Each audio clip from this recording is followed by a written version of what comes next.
Let me tell you about a specific kind of discomfort that most people don't understand. It's not rudeness, it's not antisocial behavior, it's not a rejection of the people you care about.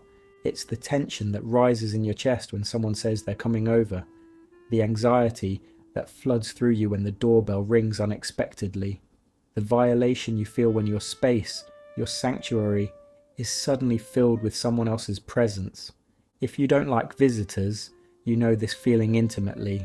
You know what it's like to love someone deeply but dread having them in your home, to care about people but need them to stay outside your walls, to be torn between connection and the overwhelming need to protect your space. You know what it's like when people announce they're stopping by, how it ruins your entire day, not because you don't want to see them, but because you can't relax knowing someone is coming into your territory. You know the exhaustion of hosting, of performing hospitality when every fibre of your being wants everyone to leave, of smiling and offering drinks while internally counting the minutes until you can have your space back. And you've probably spent years feeling guilty about it, wondering if you're broken, forcing yourself to say yes when everything inside you is screaming no. Here's what I want you to understand. Nothing is wrong with you. You're not mean. You're not selfish. You're not failing at basic human connection. You just have a psychology that treats your home differently than most people do. A nervous system that requires your space to remain yours. A deep need for sanctuary that visitors disrupt, no matter how much you love them. And if you've ever felt pressured to open your home when you didn't want to, if you've ever felt shame for not being the hosting type, if you've ever wondered why something so normal for others feels so impossible for you, stay here. Because what you're about to understand isn't just about disliking visitors, it's about what home means to you, what it costs when that meaning is violated, and why protecting your space might be one of the most important boundaries you ever set.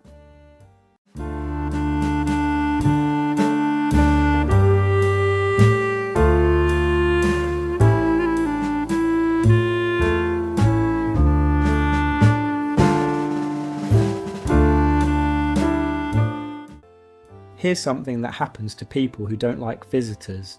Their home becomes more than just a place. It becomes an extension of themselves. It's not just where they live, it's where they regulate, where they decompress, where they shed the persona, they show the world, and finally exist without performance. Home is where the mask comes off, where they don't have to manage how they appear, where they can be completely themselves, without monitoring, without adjusting, without the constant effort of being socially appropriate. And when someone enters that space, even someone they love, it disrupts this process. Suddenly they're back in performance mode, back to managing, back to being aware of how they appear. The space that's supposed to restore them is now requiring energy instead of providing it. This isn't about the person visiting, it's about what their presence does to the space, how it changes the energy, how it makes home feel less like home and more like a stage.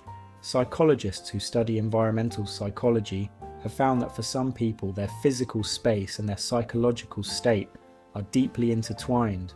The environment isn't just where they are, it's part of how they function. When that environment is altered by someone else's presence, it affects their ability to regulate their nervous system, to feel safe, to access the version of themselves that only exists in private. It's like trying to sleep in a room where someone is watching.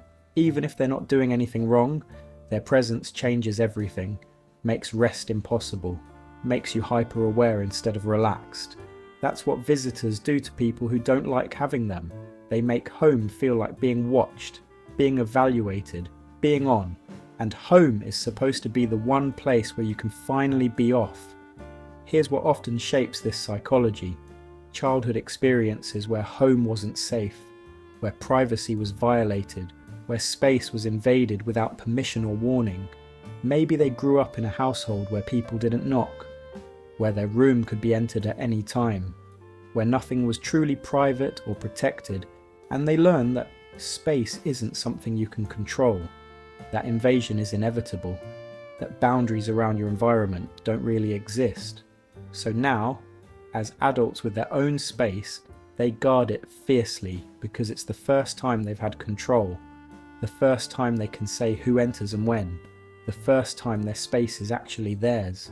Having visitors feels like giving up that control, like returning to a time when their space wasn't protected, when people came and went as they pleased without considering the impact.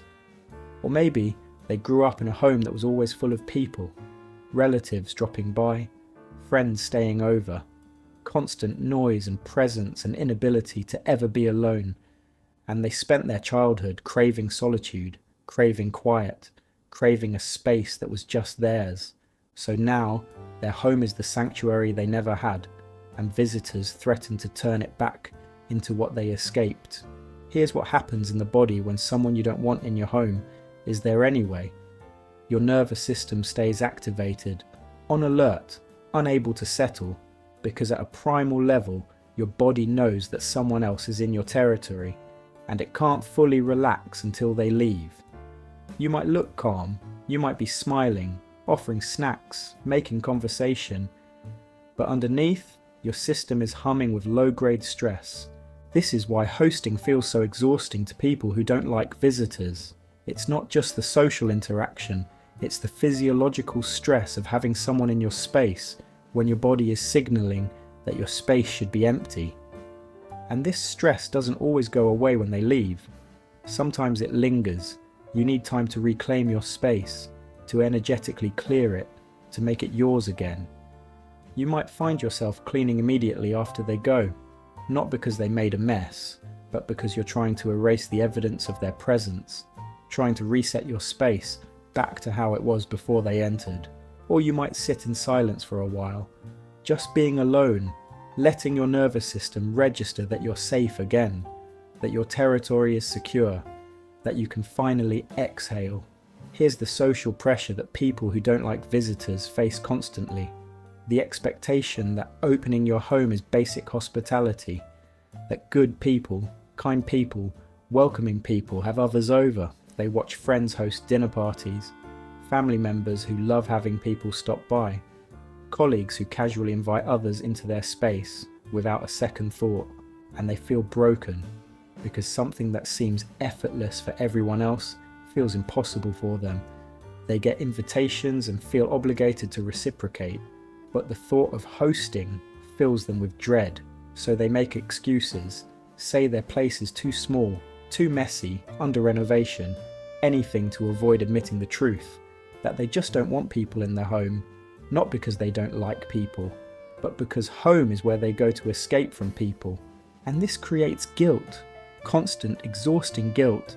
They feel like bad friends for not hosting, like bad family members for not having holiday gatherings at their place, like antisocial hermits for preferring to meet anywhere except home.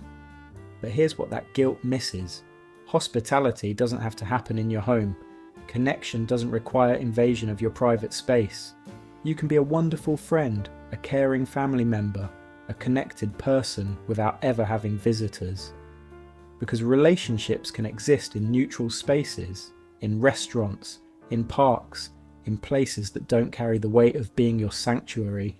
The problem isn't your capacity for connection, it's a culture that equates intimacy with home access, that treats your unwillingness to have visitors as a character flaw instead of a legitimate boundary.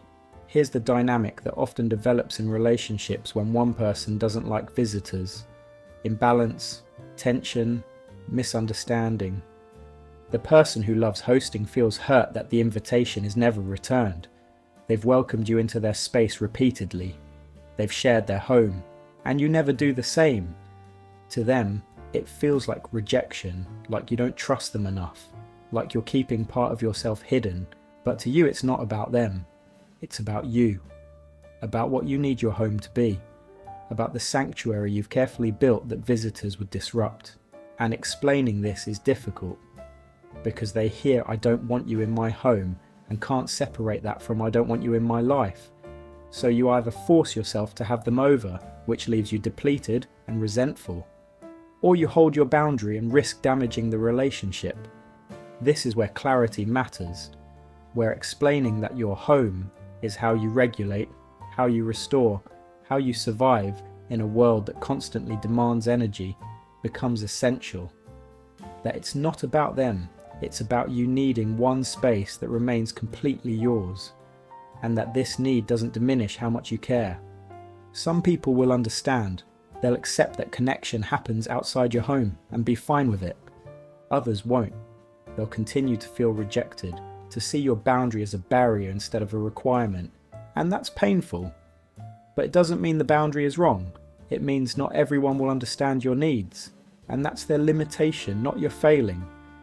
Here's the misunderstanding that people who don't like visitors face.